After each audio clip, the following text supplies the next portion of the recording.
پاکستان اور England cricket ٹیموں کے اعزاز میں استقبالیہ، وزیر اعظم کا تقریب سے خطاب۔ بڑی قربانیوں کے بعد پاکستان میں امن قائم ہوا، انگلش ٹیم کی پاکستان واپسی تاریخی اقدام ہے۔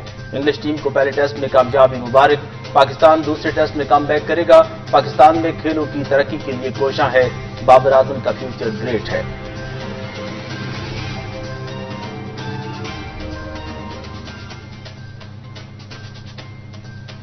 چیئرمین تحریک انصاف عمران خان کی زیر صدارت اجلاس، مرکزی اور ریجنل قائدین اور ارکان قومی و صوبائی اسمبلی کی شرکت، ملک کی سیاسی صورتحال، اسمبلیوں کی تحلیل، انتخابات کی تیاریوں سے متعلق تبادلہ خیال، ارکان کی استعفوں، اسمبلیوں کی تحلیل، عمران خان کے اعلان کی مکمل تائید، فوری طور پر ملک میں انتخابات کا صاف و شفاف انعقاد ناگزیر قرار، انتخابات کو التوا میں ڈالنے کی ہر کوشش کی بھرپور مزاحمت پر اتفاق۔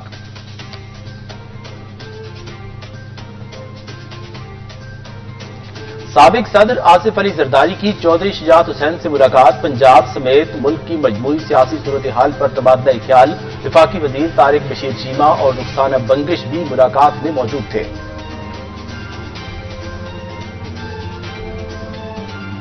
سیکورٹی فورسز کا شمالی وزیرستان کے علاقے چھلراد لگات میں انٹیلیجنس بیسڈ آپریشن، دہشت گردوں کی فائرنگ سے 25 سالہ سپاہی ناصر خان شہید، فائرنگ کے تبادلے میں 5 دہشت گرد ہلاک، اسلحہ اور گولہ بارود برآمد۔ ہلاک دہشت گرد سیکورٹی فورسز پر حملوں، شہریوں کے قتل میں ملوث تھے، ISPR۔